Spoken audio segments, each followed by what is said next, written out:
Witajcie w kolejnym odcinku Chłopaków z Gratów. Jak widać, teraz ja tu zostałem strażnikiem parkingu.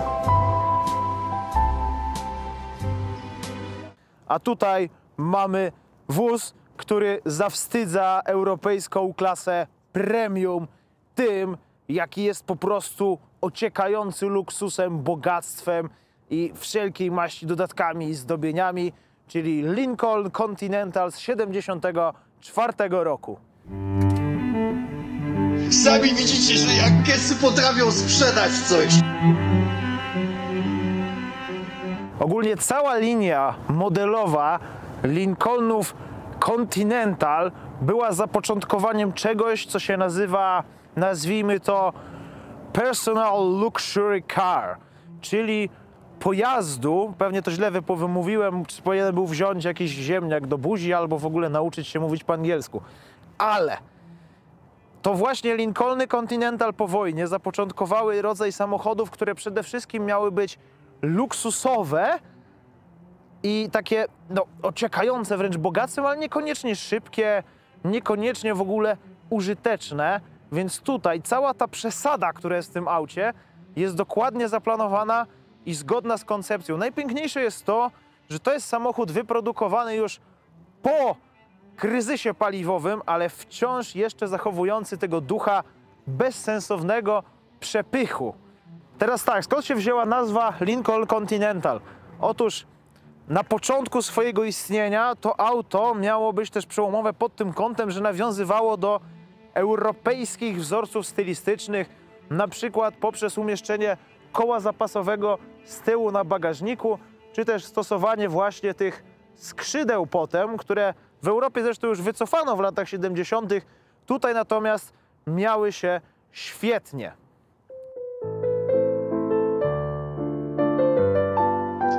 Bogactwo, część główna. Jeszcze mówiąc o tym przepychu, to warto wspomnieć o wersjach specjalnych. Najbardziej podobają mi się wersje specjalne, tak zwane Collector's Edition, edycje kolekcjonerskie na koniec produkcji tego auta, gdzie na przykład mieliśmy w opcji wbudowane CB radio, mnóstwo dziwnych rzeczy, ale najlepsze, co mogło być poza dodatkowymi zdobieniami, dostawało się kluczyki do auta pokryte 22-karatowym złotem w pudełku na biżuterię. Tak bardzo ten samochód był pełen takiego przepychu i to właśnie zawstydzało nawet europejskie marki premium, czy powiedziałbym, że być może nawet Mercedesa, bo jeśli chodzi o moje doświadczenia ze S-klasami, to one przy Lincolnie przynajmniej wyglądają jak ubogi krewny. Oczywiście jak spojrzymy na technikę, no to tutaj mamy ramę, tam mamy bardziej zaawansowane zawieszenia, bardziej zaawansowane silniki itd., itd. Ale na pierwszy rzut oka ten Lincoln po prostu zawstydza takiego Mercedesa z Europy, czy nie wiem, no BMW to w tamtych czasach jeszcze nawet nie było specjalnie ekskluzywne. Lancia zawstydza. Nie wiem, wyjdę ze z kadru, pogadam, zrobię jakieś ujęcie, żeby było coś nowego, żeby nie wyglądało jakbym robił tylko to samo, co inni. Więc podsumuję, tylko leżąc, że Lincoln Continental nie dość, że tak naprawdę zapoczątkował pewną erę, pewną klasę samochodów amerykańskich, to jeszcze w dużej mierze tę klasę w takim starodawnym rozumieniu zamknął, bijąc rekordy długości, przepychu. No po prostu wszystko, co się dało, to jest szczytowe osiągnięcie klasy tych takich personal luxury cars, a poza tym jebać Mercedesa, a ja się zdrzemnę, a potem zajmiemy się oglądaniem Lincolna Continentala z zewnątrz.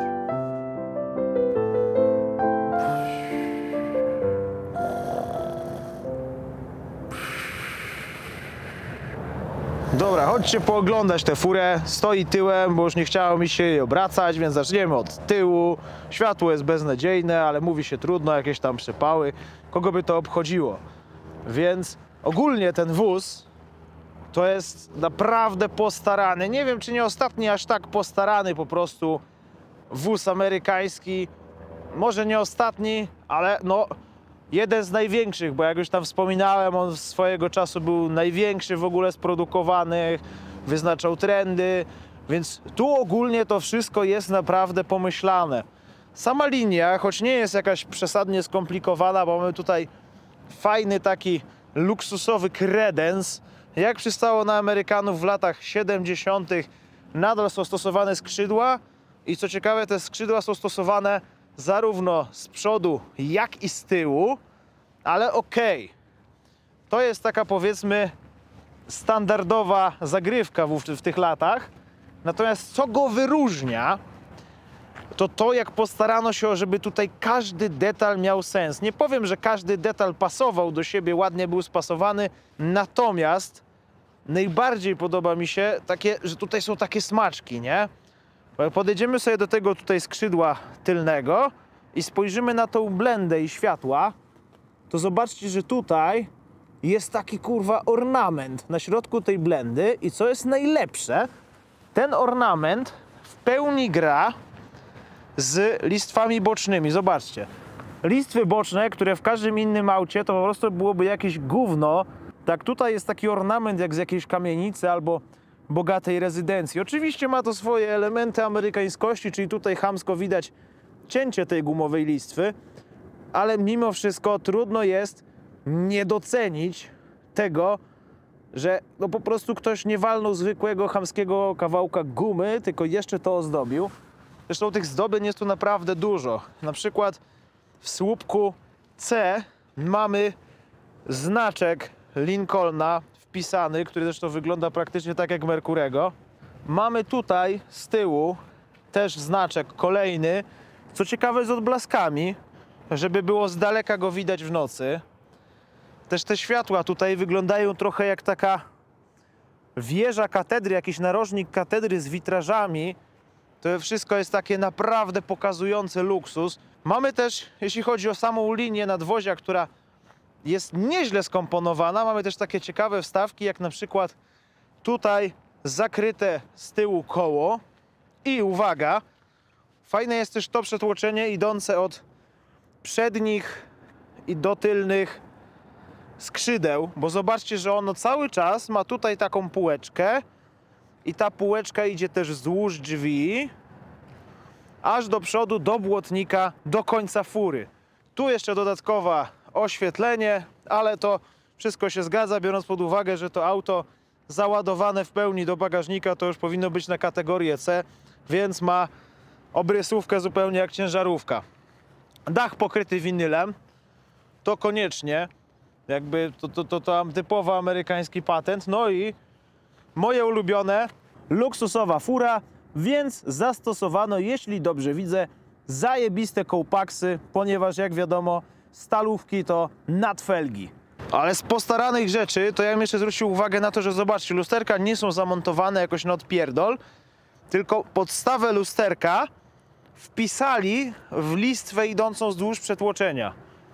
Co prawda oczywiście są jakieś widoczne wkręty czy coś takiego, no ale i tak, to jest naprawdę fajnie pomyślane. Tutaj zamek wpisany, że tak powiem, w całą prostokątność tego wozu. Potężne, masywne klamki do masywnego wozu, które się, nie wcale nie tak łatwo otwierają, no ale to ciężkie drzwi. Zresztą zobaczcie grubość tych drzwi. Jest mniej więcej tak potężna jak mój nowy rok, nowy ja, czyli żarty dalej tak samo stare i nieśmieszne. Teraz pójdziemy do przodu, tylko że zwrócę tutaj uwagę na boczne obrysóweczki, kierunki. Za podpowiedzią właściciela dowiedziałem się jeszcze, że ten wóz ma kilka dodatkowych feature'ów. Na przykład, uwaga, te oto tutaj, pozycjo coś tam, to nie są pozycjo coś tam, tylko to jest doświetlanie zakrętów, które działa, jak sobie wrzucimy kierunkowskaz. Zaraz wam to pokażę. I proszę bardzo, tu nam mruga kierunek, a tu włączyło się doświetlenie zakrętu. Teraz spójrzmy sobie na ten front, bo o ile tył jest jakiś taki trochę zgrabniejszy, o tyle przód, z przodu zaczyna się prawdziwa masywność. Przede wszystkim jak podejdę do niego, niby samochód osobowy, nie? To mam na wysokości powyżej jaj wręcz, a powiedziałem, że bardziej nawet już pasa, koniec jakby góry maski. Także to już wyznacza wielkość tego. Na przykład ten otwór tutaj na zamykane światła jest długości mojego przedramienia. Także tutaj wszystko jest kurwa wielkie. Myślę, że spokojnie ten grill mógłby pasować do czegoś wielkości Stara. Ale co najlepsze, to naprawdę wygląda. Wygląda oczywiście potężnie, jak właśnie taka bogolska rezydencja, ale wygląda naprawdę dobrze. To jest właśnie filozofia za tym autem. Ono miało być do bólu przesadzone. Zresztą zobaczcie, tutaj na tych skrzydłach kierunki, czy też pozycjokierunki, zwróćcie uwagę, one są jakby okalające całe to skrzydło i jeszcze z takimi chromowanymi żebrami, żeby było jeszcze więcej ozdób. No ale żeby nie było za cudownie, są też pewne znaczniki tego, że auto pochodzi z Ameryki, czy to na pierwszym montażu, czy przy remoncie, czyli pasowanie z gatunku no mocne 2×10 stópką jakiegoś Johna, profesjonalne szpary, można sobie tu włożyć paluch, proszę bardzo, pogrzebać, palec grzebalec. No ale okej, poobczajaliśmy ten przepych z przodu, a możemy się jeszcze zaraz wziąć za wnętrze, bo tam też dzieją się kurwa rzeczy. Takie, że mercedesiarze to mogą... Nawet w środku, zupełnie tak jak na zewnątrz, żeby nie wiem, żeby nie powiedzieć nawet, że bardziej, mamy tutaj taki turbo przepych, oczywiście w amerykańskim stylu, czyli jest mnóstwo, ale po prostu mnóstwo forniru. Fornir jest kurwa wszędzie i ponownie wszystko jest pełne po prostu różnego rodzaju ozdób. Sama deska lekko kwadratowata, niebrzydka, mocno dziaderska, z takim daszkiem wystającym nad panelami różnymi, oczywiście zdobionymi chromem i fornirem. Mamy bardzo śmieszne zegary, ponieważ prędkościomierz i kontrolki są nieźle widoczne. Natomiast już temperatura silnika i tam gdzieś poziom paliwa i ładowanie, no to już tak powiedzmy. Tutaj natomiast mamy gałki od świateł i od wycieraczek, a raczej cięgna od świateł i od wycieraczek, które, zwróćcie uwagę, też są zdobione jak w takim wiktoriańskim meblu wręcz. W ogóle powiedziałem, że całe to auto jest w takim wiktoriańskim stylu. Nawet ta rączka z tymi takimi guzikami otoczona fornirem, tu też fornir. Kierownica mocno również fornirowana. Zresztą swoją drogą zaskakująco maleńka w porównaniu do reszty auta. Nawet, zobaczcie, zdobienie, wyszycie jakby, nazwijmy to wyszycie schowka jest takie wręcz wiktoriańskie. Kanapa przednia, w zasadzie taka podzielona na dwa fotele, też wygląda jakby ją wyjęli z domu, z takiego, no naprawdę z takiej porządnej skórzanej kanapy. Z tyłu jest mnóstwo miejsca, skoro już tu siedzę. Ciekawe jest natomiast to, że ta sekcja to jest taka jakby podusia nałożona na główną sekcję w ogóle tej kanapy. Zdobienia nie ograniczają się tylko do tego, co powiedziałem. Zobaczcie, jak wygląda klamra od paska. Też ze zdobieniem na przycisku. Także tutaj wszystko było postawione po prostu na luksus. No i z tyłu popielniczka z logiem koniecznie. Znowu jakaś otwierana dziwnie, ok. Chromowana zapalniczka. Jeszcze co lepsze, mamy szyby w prądzie, ale mamy też światełko do czytania włączane przyciskiem w drzwiach. Zajrzyjmy sobie teraz do przodu, już usiądę. Po lewej centrum sterowania wszechświatem. Możemy sobie, jak widać, sterować elektrycznie lusterkiem. Możemy sobie sterować elektrycznie siedzeniem, joystickiem.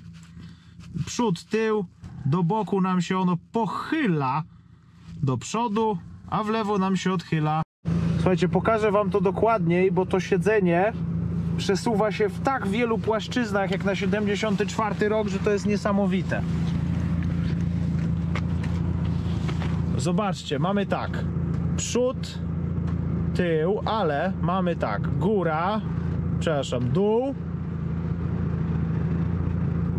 góra i żeby było lepiej, mamy jeszcze pochylanie. Pochylamy sobie do przodu albo do tyłu. Co lepsze, trochę nie rozumiem tych siłowników, ale okej. Pewnie da się to jakoś wyczuć. Poza tym oczywiście szybki wszystkie w prądzie, tempomat, radio, No i tutaj czegoś nie rozumiem, bo wydawało mi się, że widziałem kompresor klimatyzacji pod maską, ale może się myliłem, kurwa, nie myłem się. Żarty dalej tak samo stare. I tutaj mamy zegarek Cartier, żeby też było, wiecie, bogato. Tu mamy jakiś magiczny przełącznik, który nie wiem do czego służy. A, już wiem. No dobrze, już wiem. Otóż tu jest joystick od lewego lusterka, który działa tak szybko, że mam wrażenie, że to jest cięgno. Natomiast cięgno prawego lusterka znajduje się tu, pod deską. O, w ogóle wspaniale się tego dotyka. O, zobaczmy jeszcze schowek. Schowek, jak widać, jest potężny, ale no czego mogliśmy tu oczekiwać? W ogóle jakie to jest fajne w dotyku, miękkie. Wszystko tu jest miękkie, fajne w dotyku. Kurwa, no coś pięknego po prostu. Wielki hamulec, jeszcze co najlepsze, z napisem dla debili brake lepiej. Disc brake. Zobaczcie. Masz napisane, że masz hamulce tarczowe na pedale. Doskonałe. Wielkie przeciwsłoneczniki. Można sobie podświetlić swój ryj. Idealny wóz, naprawdę, tutaj prawdziwe motobogactwo, kurwa. Fornir jest nawet na kierownicy, kurwa. Dobra, o silniku już coś tam wspominałem. Tutaj, tak jak powiedziałem wcześniej, 210 koni. Jest to V8 7,5 litra, 460 z rodziny 385 silników Forda. Mniej więcej do połowy produkcji tej generacji, ekskluzywna dla Lincolna. Potem pojawiła się, jeśli dobrze pamiętam, też w linii Mercurych. Co to jest? Jest to tradycyjne V8 OHV z lat 60., dokładnie wprowadzony do produkcji w 68, a produkcja zakończona gdzieś w okolicach tego tak samo jak silników Poloneza.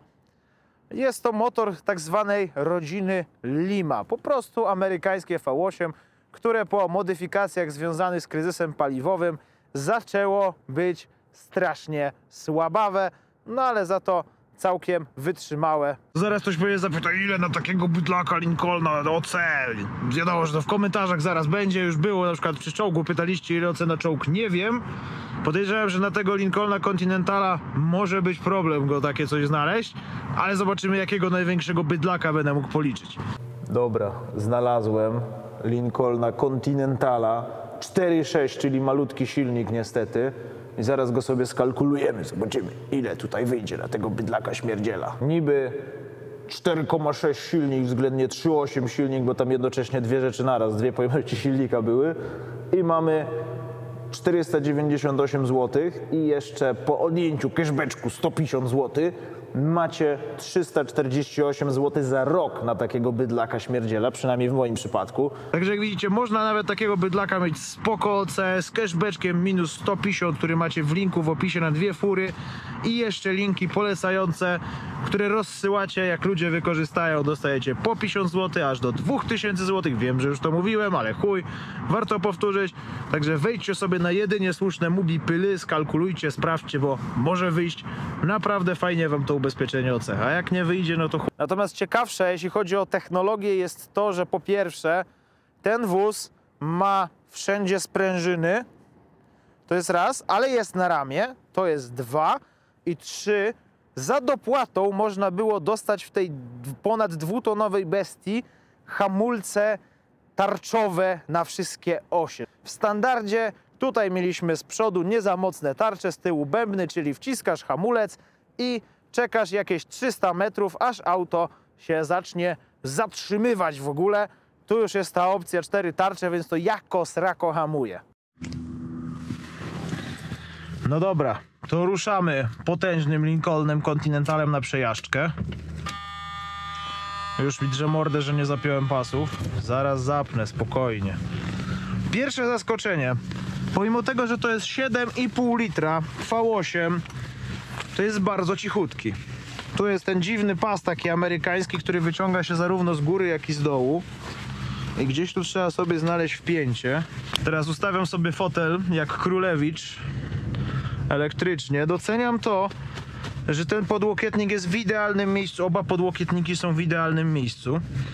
Kierownica jest zaskakująco mała i poręczna. Praktycznie można ją sobie tu jednym paluszkiem, bo wspomaganie jest potężne. Włączamy światła, a teraz sobie włączamy podświetlenie ambientowe, proszę Państwa, 74 rok, kurwa. Cyk, mam podświetlenie ambientowe podczas jazdy. Mogę sobie oczywiście wyłączyć, regulować podświetlenie. Skrzynia biegów manualna. Skrzynia biegów, 3-biegowy automat, napęd na tył. Rusza sobie sam ze swoich newtonometrów. Szybko i sprawnie i przyjemnie. Poprawię chyba sobie lewe lusterko troszeczkę. O! No i ruszamy na łowy. W ogóle wspaniałe jest to, jak czuć wielkość tego auta, bo ono tak nawet po tych nierównościach, po których ja teraz jadę, tak przepływa. Ono dosłownie ma to zawieszenie tak zrobione, jest tak wielkie, że czuję się, jakbym był dosłownie na morzu. Nie w samochodzie, tylko na morzu. Bo on się tak buja jak taka łódka. Zobaczcie w ogóle, ile obrotów kierownicą trzeba zrobić, żeby nim skręcić. Jedzie się trochę jak busem, bym powiedział. Że poprawię sobie...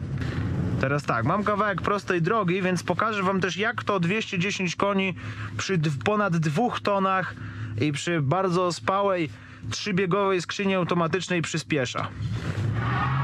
No dobrze, przede wszystkim mieli. Ale jeśli chodzi o przyspieszenie, to jakby to jest jakieś przyspieszenie, ale nie czułem się tutaj jakoś pod wrażeniem. No, po prostu ruszył z miejsca, tak. Ale nie wydarzyło się w zasadzie nic specjalnego. Ale z drugiej strony to auto nie miało być od tego, żeby miało osiągi. Ono miało być od tego, żeby czuło się, że jedzie się w prawdziwym luksusie. I to wychodzi wspaniale. Przede wszystkim to, jak się siedzi w tym fotelu, jest wręcz niesamowite. On naprawdę jest jak taki wygodny, domowy fotel, w którym można się zrelaksować. Ten podłokietnik jest taki, że aż chce go się objąć. No niesamowicie po prostu, kurwa, przyjemne to jest. To auto jest bez sensu. Oczywiście ono jest, kurwa, absolutnie bez sensu. Tu jest zdecydowanie za dużo wszystkiego. Tylko że czy to jest w jakikolwiek sposób ważne? Czy to ma jakiekolwiek faktyczne znaczenie? No nie, bo to auto właśnie miało być przesadzone. Miało być za wielkie. Czekajcie, wyjmę telefon, żeby w razie czego sobie potem ustawić jakąś nawigację. Więc ten wóz z definicji miał być bez sensu. Znaczy bez sensu, po prostu bez wartości praktycznej. Natomiast broni się w pełni jako wóz luksusowy, bo po prostu ten luksus i to przedłużenie pindola z przodu tym ogromną maską, ogromny nawis z tyłu, te nawisy są przepotężne, to wszystko składa się na wspaniałe wrażenie z jazdy, dokładnie takie, jakie zapewne założyli sobie konstruktorzy, kiedy robili ten wóz. Także jako dziwny, głupi sprzęt absolutnie polecam. Nie polecam natomiast próbować nim przyspieszać. Nie polecam również próbować nim skręcać, bo już widzę, że on się faktycznie prowadzi jak statek, czyli tak jakby ja mu wyznaczam kierunek, a on się musi zastanowić, pobujać i dopiero potem jest w stanie, powiedzmy, obrać wyznaczony kierunek, który wybrałem za pomocą koła sterowego. On naprawdę, serio, to pierwszy raz, ja słyszałem, że Amerykańcy pływają, że są jak jachty lądowe. Pierwszy raz jadę samochodem, który, kurwa, naprawdę jest jachtem lądowym i to nie, że ma zużyte zawieszenie czy coś. On się po prostu prowadzi jak lądowy jacht. Dosłownie. Tu na wszystko trzeba sobie zostawić zapas. Trzeba zostawić zapas przy manewrowaniu. Trzeba zostawić zapas przy skręcaniu. On w ogóle nie skręca. Trzeba sobie zostawić zapas na rozpędzenie tej ogromnej masy i trzeba sobie zostawić zapas na zatrzymanie tej masy. No mi się zdarza żeglować, więc naprawdę wrażenia z jazdy tym samochodem są zaskakująco podobne właśnie do żeglowania. Nie do jazdy jakimś innym autem, a do żeglowania. W sensie, zobaczcie, to jest jakie wykonuje ruchy kierownicą, a co robi przód. Ledwo się buja. przyspieszenie podczas już jazdy, wszedł kickdown, no i coś nawet przyspieszył, ale od razu musiałem zacząć go kurwa kontrować, bo nie mogę powiedzieć, że był jakiś super stabilny. Zobaczcie, że ja cały czas kontruję kierownicą ten pływający jacht lądowy.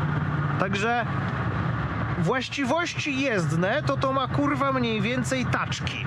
I to takiej 4 razy przeładowanej i za dużej, albo ewentualnie furmanki jakiejś takiej kurwa z drzewem. Masakryczne. Właściwości jezdne są straszne. Nie przyspiesza, nie skręca, nie ma nikogo za mną, przynajmniej w miarę hamuje. Ale za to jeśli chodzi o wygodę, o przyjemność z jazdy takiej relaksującej, niespiesznej, bez przejmowania się ile to gówno pali, jak widzicie wszyscy mnie wyprzedzają, ale gówno mnie to obchodzi. Pod tym kątem ten wóz jest...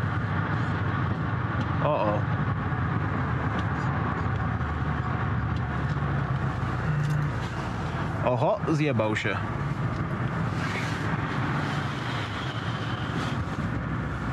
Houston, mamy problem, nie wiem nawet gdzie są.